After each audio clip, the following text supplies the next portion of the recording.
Olá, tudo bem com vocês? Estamos mais uma vez aqui no nosso canal Caminho das Pedras, a Paulo Advogado. Você já sabe o mapa da mina, né? Acessa lá o nosso canal, blim-blom no sininho para receber as notificações, dá um like, compartilha e faça um comentário, peça uma sugestão, uma dica, alguma coisa que você queira saber a respeito de direito em geral, tá bom? Então vamos lá. Hoje vamos falar um pouquinho de financiamento imobiliário. Quer dizer, imóveis, financiamento, né? Aquilo que ninguém explica. Teoricamente parece que ficou um pouquinho mais fácil agora obter um financiamento, né? Isso tudo tem uma razão de ser. Ficou mais fácil. Os agentes financeiros, os bancos, a própria Caixa Econômica Federal, eles flexibilizam um pouco mais a facilidade, eventualmente, para novos financiamentos. Por quê?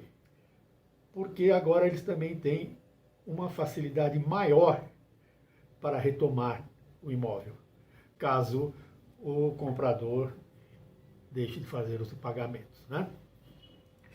Isso tudo é a partir de 17 de 7 de 2017, foi sancionada a Lei 13.645/2017. Modificou diversas leis do direito imobiliário. Dentre as modificações, a nova lei trouxe a figura de condomínio de lotes, inseriu a figura de direito real de laje, modificou as regras de alienação fiduciária do imóvel. Hoje nós vamos falar exclusivamente da alienação fiduciária do imóvel. Então hoje, quando você compra um imóvel financiado, não é mais antigamente que você dava o imóvel, ficava hipotecado ao agente financeiro. Então, em caso de inadimplência, o que acontece?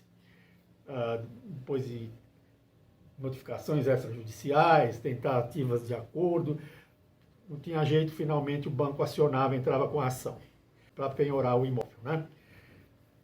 Hipotecado, o imóvel já estava, né? Então ele era hipotecado, que era a garantia. Eles iam executar essa hipoteca. Então o banco executava a hipoteca, mas isso era um processo demorado. Então, às vezes demorava 1 ano, 2, 3 anos e tal, até o agente financeiro, o banco, reaver o imóvel. Isso de maneira nenhuma é bom negócio para o banco, né? Porque nesse tempo todo, geralmente, o quê? O proprietário continuava morando lá sem pagar, enquanto continuava a guerra jurídica. Com o advento dessa nova lei, 13.645/2017, e com o advento da alienação fiduciária do imóvel, a coisa mudou bastante. Hoje em dia, o banco, para retomar um imóvel que você deixar de pagar, ele, com essa nova modalidade de alienação fiduciária, que é a garantia que você, o comprador do imóvel que está sendo financiado, que é chamado de fiduciante, transfere a propriedade de seu imóvel ao credor, que é o fiduciário, até que pague a dívida. Então, na realidade, você faz o contrato, aquele contrato que você assina, que diz que é de financiamento, aquela coisa toda, na realidade é uma alienação fiduciária. O imóvel, quando você assina aquele contrato, você já transfere a propriedade do imóvel ao credor, você já transfere ela ao banco. Você vai ser o possuidor do imóvel, mas na realidade você não tem a propriedade do imóvel. A propriedade do imóvel já é transferida no banco na hora. Então o que acontece?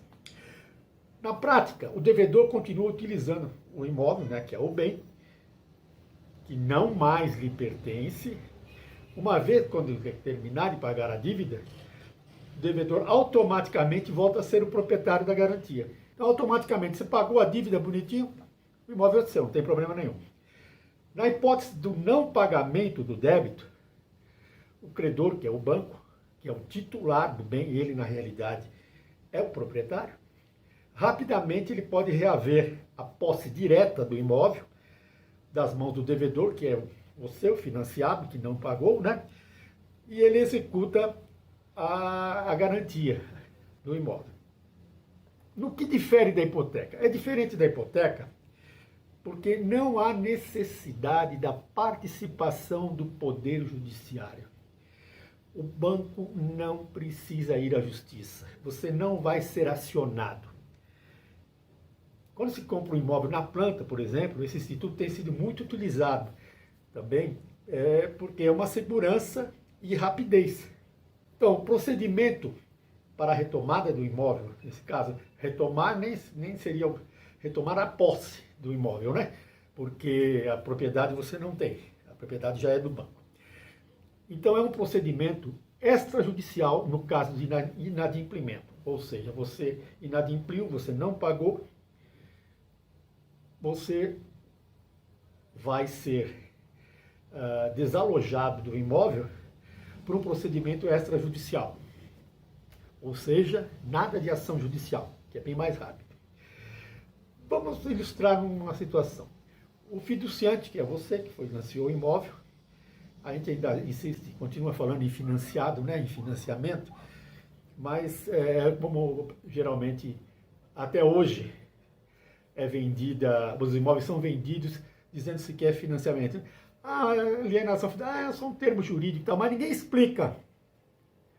Sabe? Ninguém explica ali o caminho das pedras que você tem que enfrentar para não cair numa armadilha. Então, quais são essas armadilhas? Uma armadilha é a própria sorte ou o destino, seja lá o que for.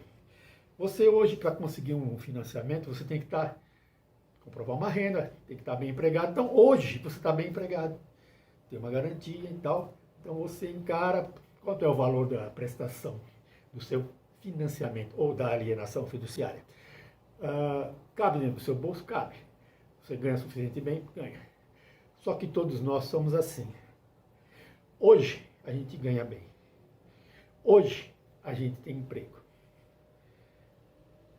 Mas ninguém sabe o amanhã. Eu não sou arauto do apocalipse, não, mas a gente tem que se ater a uma realidade. Como eu já disse, esse tipo de contrato de financiamento, de alienação fiduciária, é tal e qual bula de remédio. Se você for ler e considerar todas as implicações contrárias que podem ter, os efeitos colaterais de um remédio, você acaba não tomando um remédio. Se você fosse ater, assim, bastante aos riscos eventuais que possam ocorrer quando você assina um contrato de financiamento ou de um imóvel já pronto, ou de um imóvel na planta. Então, se você for ler aquele contratinho ao pé da letra, contrato de alienação fiduciária e o contrato de compra de imóvel na planta, você não compra. Então, há riscos que ou se corre ou não se corre. Então, a coisa é assim. Nesses contratos de alienação fiduciária, sempre vão ter um prazo de vencimento e um prazo de carência que ele é concedido, eventualmente, em caso de atraso de pagamento. Então, por exemplo, tem um determinado prazo, que esse prazo está lá no contrato, tem que estar consignado no contrato. Você inadimpliu, deixou de pagar 1 mês, 2 meses, 3 meses, mais ou menos isso. Não vai passar muito disso, não. Ocorre a constituição em mora do fiduciante. Ou você, devedor, você, o financiado, vai ser constituído em mora. Você vai ser notificado para pagar em 15 dias todos os valores, juros, penalidades, encargos, tributos, condomínios e despesas de cobrança.